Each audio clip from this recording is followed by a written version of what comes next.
সাহস আছে আপোনাৰ ফালতুৰাম সাহস আছে আপোনাৰ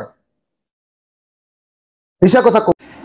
নমস্কাৰ সতীৰ্থসকল নিশ্চয় এই ভিডিঅ' ক্লিপটোৰ যোগেদি আপোনালোকে গম পালে যে অখিল গগৈৰ খং উঠিছে মস্ত খং উঠিছে কাৰ ওপৰত খং উঠিছে কিয় খং কৰি আছে কিয় খং জাৰি আছে এইটো গম পাব আপোনালোকে আৰু এটা ভিডিঅ' ক্লিপ আছে এইটো দেখুৱালে আপোনালোকে গম পাব কিয় অখিল গগৈৰ এনেদৰে খং উঠিছে কাৰ ওপৰত এনেকৈ খং জাৰি আছে আহক আৰু এটা ভিডিঅ' ক্লিপ চাই লওঁ মোৰ মোবাইলত যদি ৰাতি 11টা বজাৰ পিছত সদায় যদি কাৰোবাৰ এটা ফোন আহে সেইটো অখিল গগৈৰ ফোন আহে বেলেগ ফোন আহে আৰু এদিন দুদিন নহয় সদায় আহে যোৱাকালিও আহিছিল তাৰ আগৰ দিনাও আহিছিল তাৰ আগৰ দিনাও আহিছিল তাৰ আগৰ দিনা আহিছিল সদায় আহে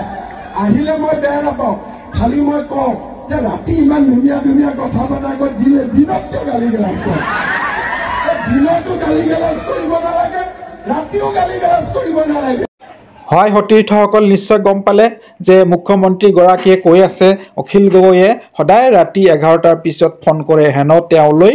তেখেতলৈ ফোন কৰে আৰু ইয়াতেই উঠিল খং অখিল গগৈ ছাৰৰ অখিল গগৈ MLA খং উঠি গ'ল এখেতৰ কিয় মিছা কথা ক'ব গোখাত মিছা কথা কৈছে আৰু মুখ্যমন্ত্ৰী গৰাকীৰ কিন্তু পাতল কথা কেতিয়াবা কোৱাৰ অভ্যাস আছে এইটো আমি সকলোৱে জানো হয়তো আমোদ দিয়াৰ কাৰণেই কয় নে তুচ্ছ তাচ্ছিল্য কৰাৰ কাৰণেই কয় বেছিভাগ মন্তব্য কিন্তু এই কেইদিনমান আগতে ভূপেন বৰাৰ কথা এটা কৈ আছিলে এতিয়া সেইটো নাই তিনিদিন মানে একেবাৰে কৈ থাকিল গৌৰৱ গগৈৰ নামাজৰ কথা এতিয়া অখিল গগৈৰ কথা কৈ থাকে তো এনেধৰণে ট্ৰেণ্ডিঙত থাকে মুখ্যমন্ত্ৰী গৰাকীয়ে সদায় আমোদ দি থাকে আৰু তুচ্ছ তাচ্ছিল্য কাৰোবাক নহয় কাৰোবাক কয় যি কি নহওক অখিল গগৈ দেৱৰ আৰু খং আপোনালোকে চোৱা নাই যদি চাই লওক কি জাৰিলে মুখ্যমন্ত্ৰী গৰাকীক একেবাৰে মানে টানি আজৰি খাই ছিঙি পেলাই দিলে এনেকুৱা মানে গালি পাৰি আছে এনেকৈ দিলে একেবাৰে ফালি দিলে আহকচোন চাওঁ অখিল গগৈৰ ভিডিঅ'টো সতীৰ্থসকল যদি চেনেলটো ছাবস্ক্ৰাইব কৰা নাই প্লিজ ছাবস্ক্ৰাইব এটা কৰি দিব এই যে কুকাত মিছা কথা পাই শিৱদৌলৰ সন্মুখত তেখেতে নিজে কৈছে যে মই শিৱদৌলৰ সন্মুখত একো মিছা কথা নকওঁ তাৰমানে বাকী ঠাইত তেওঁ সঁচা চব মিছা কথা কয় এতিয়া শিৱদৌলৰ সন্মুখত মিছা কথা নকওঁ বুলি কৈও তেখেতে এটা মিছা কথা কৈ গ'ল যে অখিল গগৈ বোলে সদায় তেওঁক ফোন কৰে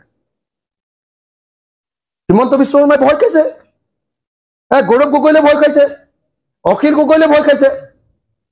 সেইকাৰণে এই দুই গগৈক এজনক পৰাজিত কৰিব লাগে আৰু এজনক বদনামী কৰিব লাগে নহয় জানো মই মুখ্যমন্ত্ৰীক সেইকাৰণে চেলেঞ্জ কৰিছোঁ মুখ্যমন্ত্ৰীয়ে যদি পাৰে এই প্ৰত্যাহ্বান গ্ৰহণ কৰক তেখেতৰ যদি সাহস আছে তেখেতৰ যদি দম আছে তেখেতৰ যদি কলিজা আছে এই প্ৰত্যাহ্বান গ্ৰহণ কৰক ইমান বেয়াকৈ কোৱাৰ পাছত যদি তেখেতে প্ৰত্যাহ্বান গ্ৰহণ নকৰে তেখেত মুখ্যমন্ত্ৰী হৈ থাকিবৰ কাৰণে যোগ্য মানুহ নহয় মইতো আপোনাক একদম নিৰ্ধক গালি দিছোঁ মুখ্যমন্ত্ৰী মহোদয় মই নিৰ্ধক গালি দিছোঁ আপোনাক আপুনি প্ৰমাণ কৰক যে মই সদায় ৰাতি 11টা বজাৰ পাছত আপোনালৈ ফোন কৰোঁ যদি প্ৰমাণ কৰিব পাৰে মই কাইলৈ বিধায়কৰ পদত্যাগ কৰিম আৰু যদি আপুনি প্ৰমাণ কৰিব নোৱাৰে আপুনি মুখ্যমন্ত্ৰী পদত্যাগ কৰক পাৰিবনে নোৱাৰে কওক সাহস আছে আপোনাৰ ফালতুৰাম সাহস আছে আপোনাৰ মিছা কথা ক'বলৈ আহিছে আপুনি চেলেঞ্জ কৰিছোঁ অসমৰ মুখ্যমন্ত্ৰীক আৰু মুখ্যমন্ত্ৰীয়ে কৈছে যে আজি তেওঁ একদম আমাৰ শিৱসাগৰৰ এখন তালিকা উলিয়াই লৈছে যে আমুক কাম কৰিব লাগে তামুক কাম কৰিব লাগে কোনটো কাম মই নোকোৱা কথা আছে তাতে এটা কওকচোন যোৱা 3 বছৰত মই অসমৰ মুখ্যমন্ত্ৰীক 4খন মেমৰেণ্ডাম দিছোঁ কি কাম কৰিব লাগে শিৱসাগৰত ইঞ্জিনিয়াৰিং কলেজ প্ৰতিষ্ঠা কৰাৰ কথাটো মোৰ আইডিয়া হয়নে নহয় শিৱসাগৰত ল কলেজ প্ৰতিষ্ঠা কৰিব লাগে আৰু শিৱসাগৰৰ যে ৰাজীৱ গান্ধী আমাৰ কোঅপাৰেটিভ ইউনিভাৰ্চিটিখন বন্ধ কৰি দিলে সেই কেম্পাছটোতে যে এটা এডুকেশ্যন হাব কৰি ইঞ্জিনিয়াৰিং কলেজ ল কলেজ এই গোটেইবিলাক কলেজ কৰিব লাগে আৰু ইয়ালৈ যে নেশ্যনেল ইনষ্টিটিউশ্যন আনিব লাগে এইটোতো ময়ে ডিমাণ্ড কৰি আছোঁ ইমান দিন ধৰি আনকি এয়াৰপৰ্ট লাগে বুলি মই কৈ আছোঁ ৰেলগাড়ী কোনখন ৰখাব লাগে সেইবিলাকো মই কৈ আছোঁ ইয়াত টুৰিজিম বিকাশৰ কাৰণে দিখৌ নদীৰ ওপৰত দলংখনৰ প্ৰস্তাৱটো কোনে দিছে মই দিছোঁ নে তেওঁ দিছে অন্য কাৰ পৰা তেওঁ এখন তালিকা গাই দেখুৱাইছে ইয়াতে ক'ৰ পৰা নকল মাৰিছে তেওঁ নকল মাৰি ইয়াতে শিৱসাগৰত আহি তেওঁ দাদাগিৰি কম